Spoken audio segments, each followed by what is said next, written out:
সম্মানিত মুআজ্জিজ মুহতারাম, সম্মানিত উপস্থিতি, আজকে আদু মামার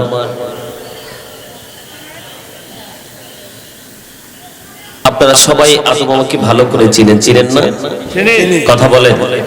ওনার কি কোনো কারামত দেখেছেন? দেখেন নাই? দেখছেন? কারামত বুঝেন নাই? কথা বলেন। ওনাকে কি চিনেন? উনি কি রাইট ছিল? কার কার কাছে মনে হয় উনি রাইট ছিল? হাত তোলেন তো দেখি। সবার কাছে?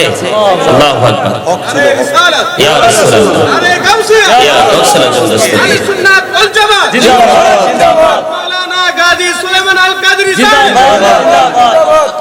সম্মানিত উপস্থিতি, আজকে শাহ সুফি সুলতানুল আউলিয়া হযরত মাওলানা আব্দুল হক ওরফে উবাইদুল হক আদু মামা রাহমাতুল্লাহি আলাইহি ফাউন্ডেশন কর্তৃক আয়োজিত আজকে আশিকারে বক্তবিন্দুদের উদ্যোগে নূরপুর জিএম হাট ফুলগাজী ফেনী এক বিরাট ওয়াজ দোয়ার মাহফিলের আয়োজন করা হয়েছে। ঠিক কিনা বলেন?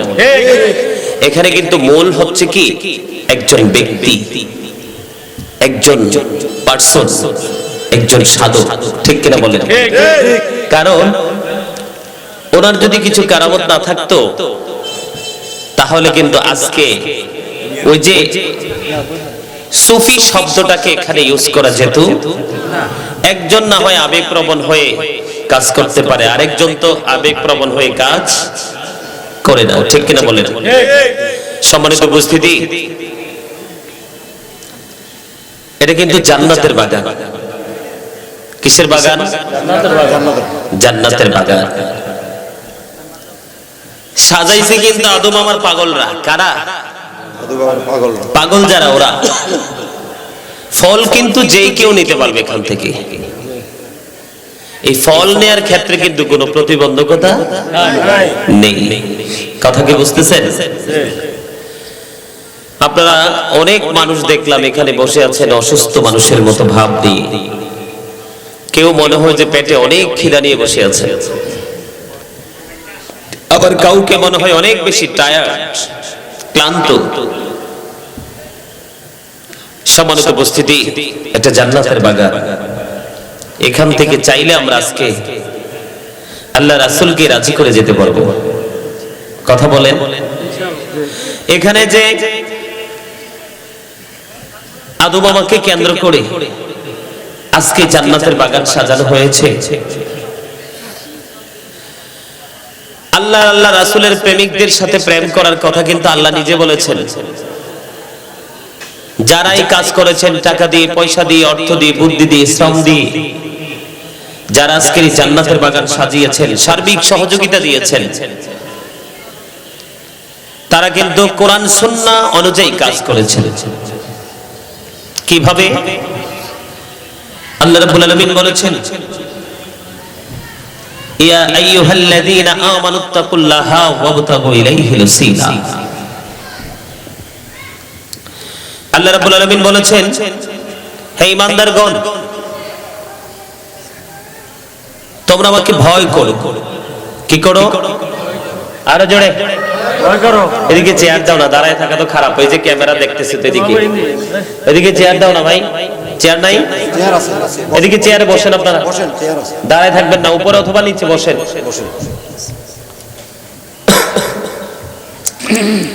আল্লাহ বলেছেন কি, ঈমানদারদেরকে ডাক দিয়েছেন। কাকে? আপনারা কথা বলতে হবে তো। আপনারা যদি কথা না বলেন তাইলে আপনারা হবেন কৃপণ।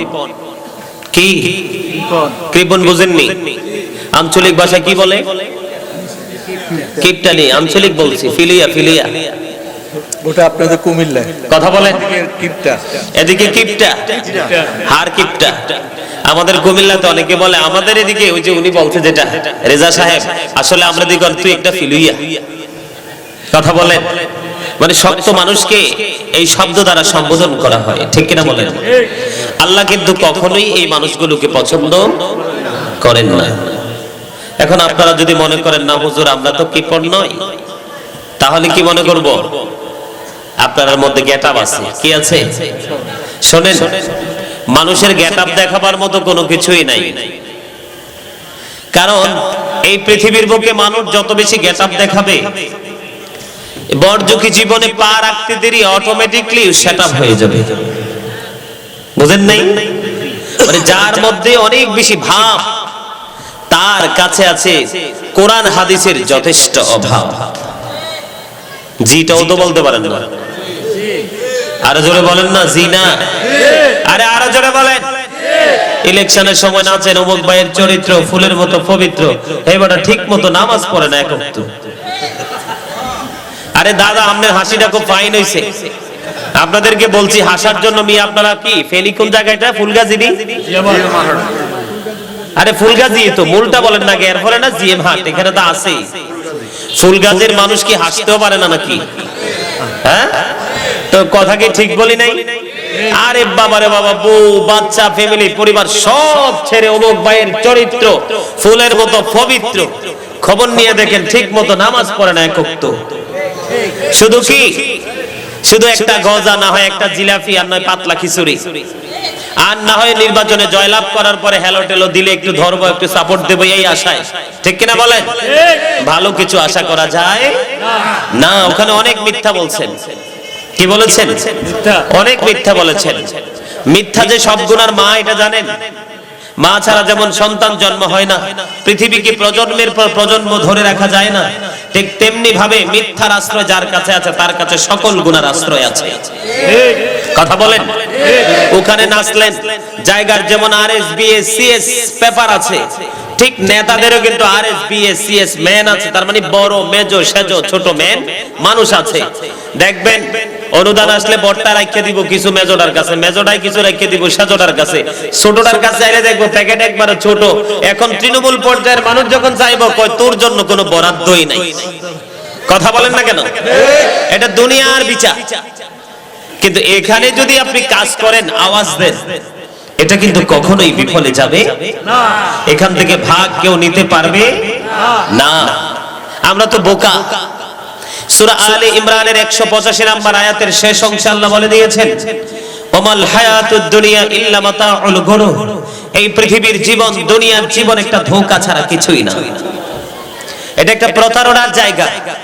কিন্তু আজকে কিন্তু পৃথিবী নিয়ে আমরা পড়ে আছি। ঠিক কিনা বলেন? সম্মানিত উপস্থিতি, দুনিয়ার ধনী হলে হবে না। The rich are not always happy. ধনীরা সব সময় সুখী নয়। গরিবদের দিকে যদি নজর দিই, the poor are born to suffer. গরিবরা জন্মগ্রহণ করেছেন দুঃখ ভোগের জন্য। ঠিক কিনা বলেন? কারণ পৃথিবী লোভী বড় লোকদের অত্যাচারের শিকার হলো গরিবরা। আমি কি বলতে চাই শুধু বুঝেন। আল্লাহ বলেছেন ধনীরা কিনা সব সময় সুখী নয়। তবে হ্যাঁ, হাদিস শরীফের মধ্যে এসেছে আল গিনা গিনান নাফস। প্রকৃত ধনী হলো আত্মার ধনী। যারা আত্মার ধনী ওরা অলওয়েজ হ্যাপি, তার মানে ওরা অল টাইম সুখী। জোরে বলেন সুবহানাল্লাহ। আত্মার ধনী হলো ওরাই যারা ধর্ম ধনে ধনী হয়ে গেছে, ইসলামের রঙে রঙিন হয়ে গেছে। এই এখানে বসলে কিন্তু কথা বলা যাবে না। আমার ওয়াজের শুরুতে শুরু করার আগে আমি দুইটা কন্ডিশন দিব আপনাদেরকে। এই দুইটা যদি আপনাদের কাছে এক্সেপশনাল হয় তাহলে এখানে বসবেন, অন্যথায় I say go to your seat out of sight. আমার প্রথম কন্ডিশন হলো স্টপ ইওর মাউথ এভরিবডি। সকলের জবান বন্ধ রাখতে হবে। You listening my lecture very attentively. সকলের জবান বন্ধ রাখার পাশাপাশি আমার আলোচনার দিকে মনোযোগ থাকতে হবে। এই দুইটা কন্ডিশনে যদি আপনারা একমত থাকেন তাহলে এখানে বসেন, আর না হয় বাড়িতে যান। আমি যখন দাঁড়িয়ে কিয়াম দিব তখন আপনারা বুঝতে পারবেন, এসে তো আবার একটা নিয়ে যাবেন। কেউ ঠিক কথাকে ঠিক বলি নাই? আরে ভাই, বেঈমান কাফের মুশরিকদেরকে আল্লাহর গজবে ছিনিয়ে নেওয়ার কথা, আর সেই গজব আমাদেরকে হাতছানি দিয়ে ডেকে ডেকে আমাদেরকে ধ্বংস করে দিচ্ছে। তার কারণ কি জানেন? আমরা ইসলামের রঙে রঙিন নই। Islam is not only a religion but also complete code of life. পরিপূর্ণ পূর্ণাঙ্গ জীবন ব্যবস্থা রয়েছে ইসলামে। কেননা ইসলাম হলো আল্লাহর মনোনীত ধর্ম। ইন্নাদ দীনা ইনদাল্লাহিল ইসলাম। ইসলাম আল্লাহর মনোনীত ধর্ম, ঠিক কিনা বলেন? আজকে আমরা ইসলামের রঙিন রঙিন হতে পারিনি, আমরা বেঈমান কাফের মুশরিকদেরকে ফলো করে জীবন যাপন করছি। অথচ আল্লাহ রাব্বুল আলামিন পবিত্র কালামুল্লাহ শরীফে একবার স্পষ্ট করে দিয়েছেন, the heretics are the eternal enemy of the believers. Allah রাব্বুল আলামিন বলে দিয়েছেন, ইন্নাল কাফিরিনা কানু লাকুম আদুওয়াম মুবিনা। বেঈমান কাফের মুশরিকরা হলো ঈমানদারদের প্রকাশ্য দুশমন। সম্মানিত উপস্থিতি, চুলের দিকে তাকালে বেঈমানের স্টাইল, দাড়ির দিকে তাকালে বেঈমানদের ডিজাইন, পরনে জিন্স প্যান্ট এটা বেঈমানদের আবিষ্কার, মুসলমানের জন্য হারাম। কথা বলেন ঠিক কিনা বেঠিক? ব্যবসা করতেছেন বেঈমানদের স্টাইলে, পৃথিবীতে আমরা যা করছি বেঈমানদের স্টাইলে, অথচ বেঈমানরা আমাদেরকে দেখে তাদের জীবন গোছানোর কথা, কিন্তু আমরা তাদেরকে দেখে আমাদের জীবনকে ডিজাইনেবল করে সাজাচ্ছি, ড্রয়িং করছি।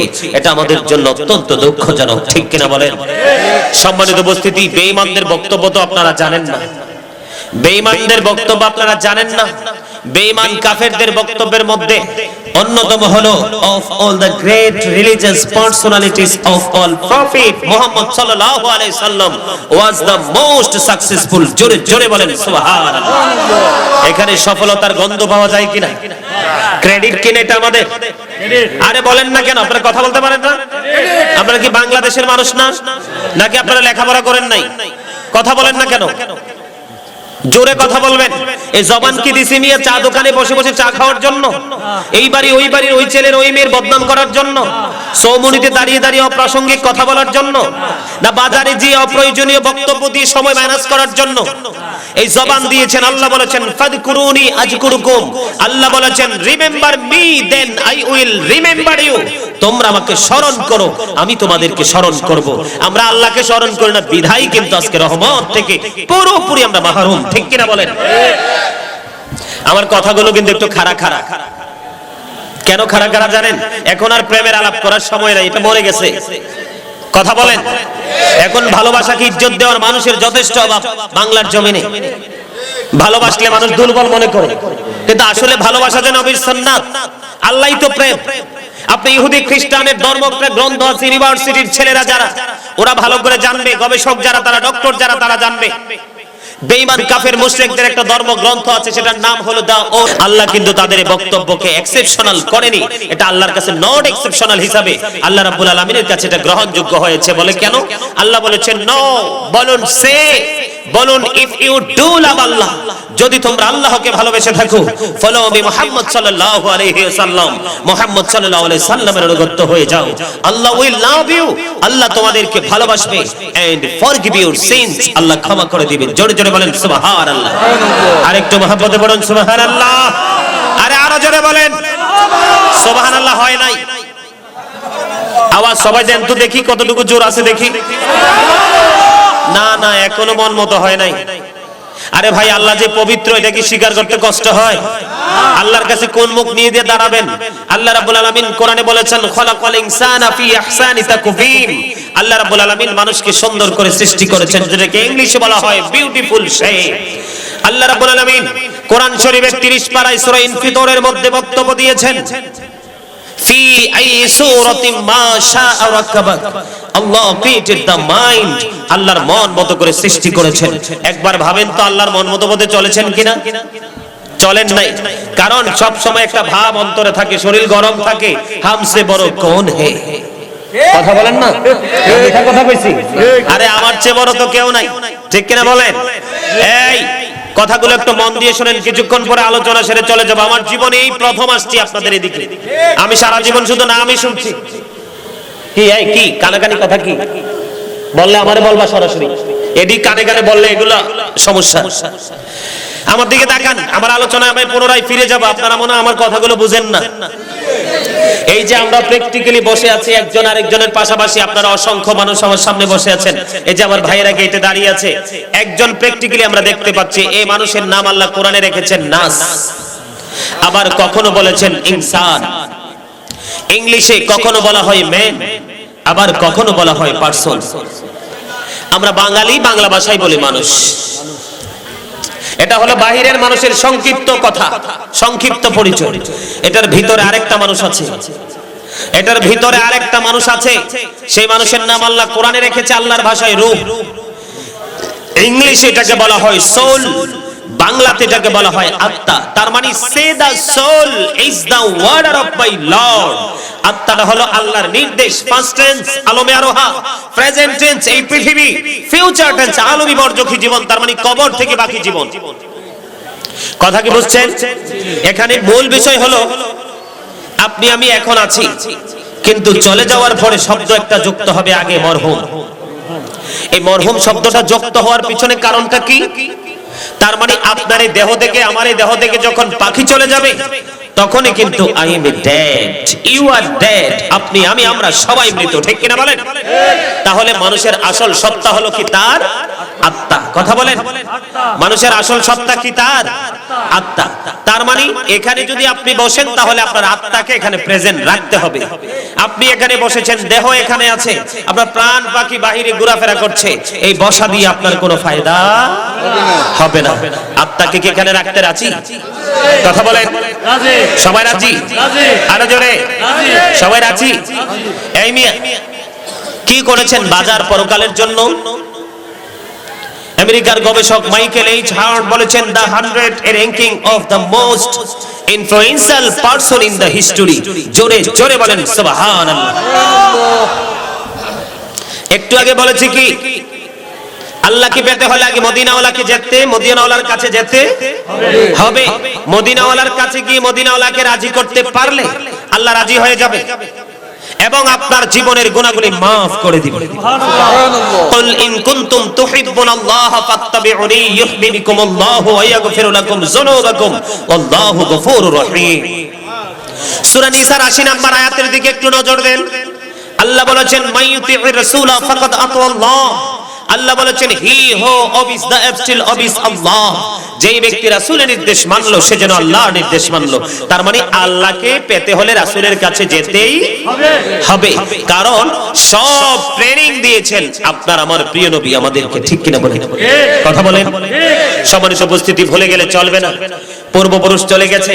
আদু মামা আপনাদের কাছে অত্যন্ত বুজুর্গ লোক হিসেবে পরিচিত ছিলেন, উনিও কিন্তু চলে গিয়েছে। কথা বলেন না কেন? আমরা যতই প্রিয় হই না কেন আমাদের মাঝে, আমরাও কিন্তু একদিন চলে যেতে হবে। কিন্তু যাওয়ার পরে কি হবে সেই খবরটা কি একবার রেখেছেন? আরে ভাই কথা বলেন, আরো জোরে। কথা না বললে তো আপনি কৃপণ হবেন। আর কৃপণ যদি বলে না হুজুর আমি তো কৃপণ না, তাহলে আপনি হবেন গেট আপ সম্পন্ন অহংকারী। আল্লাহ ডাজন্ট লাইক দ্য প্রাউড। আল্লাহ অহংকারীকে পছন্দ করে না। হাদিস শরীফের মধ্যে এসেছে আল্লাহ রাসূল বলেছেন কিয়ামতের কিয়ামতের দিন ছোট্ট ছোট্ট পিপিলিকার মতো করে দলবদ্ধ করা হবে, তাদের অপমান চতুর্দিক দিয়ে গ্রাস করে ফেলবে, বাউলাস নামক জাহান্নামের দিকে টেনে হেঁচড়ে নিয়ে যাওয়া হবে। অথচ পৃথিবীতে পায়ের নিচে পড়ে কত পিঁপড়া মারা যায়, সেদিন অহংকারীদেরকে আল্লাহ পিপিলিকার মতো করে দলবদ্ধ করে জাহান্নামে নিয়ে যাবে। জোরে বলেন নাউজুবিল্লাহ। আরো জোরে। এক একটা কর্মের এক একটা সাজা, এক একটা পাপের এক এক রকম সাজা। আমি কিন্তু সেই জগতে যাব না, তবে মুক্তাসার ভাবে আপনাদেরকে আমি কিছু কথা বলবো।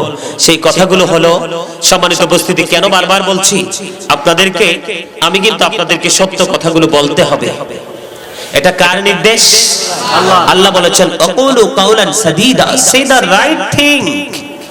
আর রাসূলের সম্পর্কে বয়ান এসেছে, ইংরেজরা বক্তব্য দিয়েছে হযরত মুহাম্মদ সাল্লাল্লাহু আলাইহি সাল্লাম was born in Arab country. His father's name was Abdullah. His mother's name was Amina. His father's had died before he was born. He lost his mother in his childhood. He was very truthful. জোরে জোরে বলেন সুবহানাল্লাহ। এখানে আপনাদের তো অসংখ্য মানুষ, এখানে সুবহানাল্লাহটা তো আস্তে আসে কেন? মনে রাখতে হবে, অন্তরে লবণ খাবারে লবণ না দিলে কিন্তু খাবার মজা লাগে না, ঠিক না ভাই? ঠিক লবণ ছাড়া যেমন খাবার স্বাদ হয় না, ঠিক তেমনি ভাবে আল্লাহ রাসূলের প্রেমিক হতে না পারলে আল্লাহর হাবিবের প্রেমের কথাও কিন্তু মজা লাগবে না। তাহলে আমি কি বুঝবো আপনাদের অন্তরটা প্রেম শূন্য, শুষ্ক, কঠোর? তাহলে কথা বলেন না কেন? এই মিয়া কুম্মে যাইবেন, যাওয়ার কোনো রাস্তা নাই। কথা বলেন, ঠিক কিনা বলেন? বরিশালে তারা কয় কি মনু চইল্লাইছো, মুই চইল্লাইছি। কথা বলেন, চইল্লা যেহেতু আইছে আবার কুম্মে যাইবা, কুম্মে যাওয়ার কোনো রাস্তা, সেটা হলো বর্জকি জীবন ফার্স্ট, যেটা কবরে কদম দেওয়ার পরে। এই মিয়া আল্লাহ যে আপনাকে নিয়ামত দিয়েছেন সেই সম্পর্কে জিজ্ঞেস করবে কিয়ামতের দিন। সুম্মা লাতুসআলুন্না ইয়াওমাইযিন আনিন নাঈম।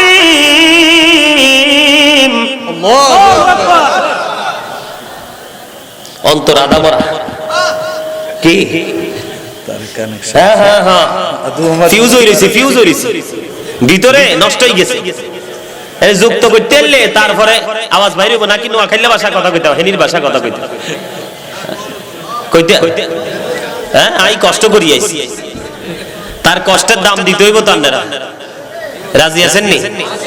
ব্যাকে রাজি? তাহলে জোরে বড় করি কর সুবহানাল্লাহ। আরে আরে জোরে। আগে বিরিয়ানি খাওয়ানো উচিত ছিল। বিরিয়ানি প্রত্যেকের হাতে একটা করে আধা লিটারের বাম পানির বোতল। হ্যাঁ ও সাউন্ড কমে গেছে দাদা, একখানা হেসা কথা কইছে। কথা বলেন, শুনেন শুনেন শুনেন আমি কি বলেছি? হি ওয়াজ ভেরি ট্রুথফুল। আমার নবীও সত্যবাদী ছিলেন। আমাদেরকেও সত্য কথা বলতে হবে। আল্লাহ রাব্বুল আলামিন বলেছেন, ইয়া আইয়ুহাল্লাযীনা আমানু ও আনফুসাকুম ও আহলিকুম নারা। আল্লাহ বলেছেন, O believer, save yourself and your families from the fire. ঈমানদারগণ, আল্লাহ রাব্বুল আলামিন বলেছেন তুমি জাহান্নাম থেকে বাঁচো, তোমার পরিবারকেও জাহান্নাম থেকে বাঁচাও। আপনারা কিন্তু আমার পরিবারেরই সদস্য। আমরা কি আল্লাহ মানি না? রাসূল মানি না? আল্লাহর ওলিদেরকে মানি না? সবই তো মানি। তাহলে আমাদের মধ্যে কোনো ডিসটেন্স নেই, পার্থক্য নেই। কথা বলেন আরো জোরে। সম্মানিত উপস্থিতি, যেটা বারবার বলতেছে আওয়াজ দিতে, আল্লাহ যে নিয়ামত দিয়েছে, নিয়ামতের মধ্যে অন্যতম হলো জীবনের সময়গুলো। কোন কোন কাজে ব্যয় করেছেন হিসাব দিতে হবে আল্লাহর কাছে। পারবেন? সেই বাজার করেছেন? আমি জানি করেন নাই, কারণ বাংলাদেশ তো, গোটা বাংলাদেশের কি পরিবেশ পরিস্থিতিটা আমরা সবাই জানি। কথা বলেন, আমার দিকে তাকান। পৃথিবীতে বিপদে পড়লে কিন্তু হেল্পার পাওয়া যায়, পৃথিবীতে বিপদে পড়লে সহকারী পাওয়া যায়, অসুস্থ হলে ট্রিটমেন্টের জন্য ডাক্তার পাওয়া যায়। সর্বশেষ কোনো রাস্তা খোলা নেই। এই রাস্তা একটা মাত্র রাস্তা খোলা আছে, সেটা হলো মৃত্যু। আল্লাহ কোরআনে বলেছেন, আল্লাযী খালাকাল মাউতা ওয়াল হায়া। যিনি জীবন দিয়েছেন তিনি মরণও দিয়েছেন। ঠিক কিনা বলেন? এখন মরার পরে পৃথিবীটা তো বুঝলেন, হেলো দিয়ে, ঘোষ দিয়ে, পিস্তল ঠেকিয়ে, লাঠিয়াল দিয়ে বিভিন্ন কৌশল করে কিন্তু স্বার্থ হাসিল করা যায়। কিন্তু মরার পরে কি হবে সেই খবর কি একবার জেনেছেন? জানেন নাই। আজকে একটুখানি জানায়া তারপরে আমার আলোচনায়, আমি মূল আলোচনায় যাব। সম্মানিত উপস্থিতি, আল্লাহ রাব্বুল আলামিন বলেছেন, ইন্না বাতশা রাব্বিকা লাশাদীদ। The sieging of Allah is difficult. আল্লাহর পাকড়াও, আল্লাহর ধরা খুব শক্ত। একটু মন দিয়ে শুনেন। দুই নাম্বার হলো ইন্নাল্লাহা সারিউল হিসাব। আল্লাহ is quick to take account. আল্লাহ হিসাব গ্রহণে অত্যন্ত তৎপর। তিন নাম্বার হলো ইন্নাল্লাহা শাদীদুল ইকাব। আল্লাহ পানিশমেন্ট ইজ সেভিয়ার। আল্লাহ শাস্তি দানেও কঠোর। ধরবেও খুব শক্তভাবে, হিসাবও নিবে খুব কঠিন ভাবে, সাজাও দিবে খুব কঠিন ভাবে। এখন প্রশ্ন হলো, এই কষ্ট পাওয়ার পরে কি কোনো পরিত্রাণের কোনো ব্যবস্থা আছে? পরিত্রাণের তো ব্যবস্থা নাই, বরং আরো ভয়ঙ্কর খবর। এই দুনিয়াতে কিন্তু মরা যায়, রাস্তা বের করা যায়, কিন্তু পরপারে যাওয়ার পরে বিকল্প কোনো রাস্তা নেই। আল্লাহ রাব্বুল আলামিন বলে দিয়েছেন, লা ইয়ামুতু, ওখানে যতই কষ্ট পান মরার কোনো সুযোগ নাই। People will not die that day, মানুষ বাঁচতে পারবে না। ফিহা ওয়ালা ইয়াহইয়া, চাইলে মানুষ বাঁচতেও পারবে না। People will not be able to live that day, মানুষ চাইলে বাঁচতেও পারবে না। ওমা হুম আনহা বিগাইবিন, people will not be able to escape that day, সেদিন চাইলে মানুষ সেখান থেকে পালাতেও পারবে না। কি করবে? উত্তর দেন। কিছু করার কি কোনো ব্যবস্থা আছে সেদিন? কথা বলেন, আছে? তাহলে কি সেই বাজারটা করার দরকার না? কথা বলেন, সেই বাজার। পৃথিবীতে যেমন কর্ম না করলে টাকা আসে না, টাকা না থাকলে বাজার চলে না, বাজার না থাকলে ফ্যামিলি পরিবারকে যথাযথভাবে তাদের অভাব মেটানো সম্ভব না, ঠিক তেমনি ভাবে আলমী বর্জকে জীবনটাও তেমন হবে। কি হবে? ওই দিন কিন্তু সাক্ষীর কোনো প্রয়োজন হবে না। ওয়া ইদাল কুবুর বুসিরাত আলিমাত নাফসুম মা কদ্দামাত ওয়া আখখারাত। কবর যখন ওপেন হয়ে যাবে, আমি আপনি আমরা প্রত্যেকে জানতে পারবো কে কি করেছি আর কি করিনি। ঠিক কিনা বলেন? আল্লাহর হাবিব বলেছেন হাদিস শরীফ দ্বারা প্রমাণ, আল কবর রাউজাতুম মির রিয়াদিল জান্নাতি আও হুফরাতুম মিন হুফারিন নার। নবী বলেছেন কবরটা জান্নাতের একটা টুকরা হবে, জাহান্নামের একটা গর্ত হবে, কিন্তু যাদের জাহান্নামের গর্ত হয়ে যাবে তাদের কোনো উপায় থাকবে না।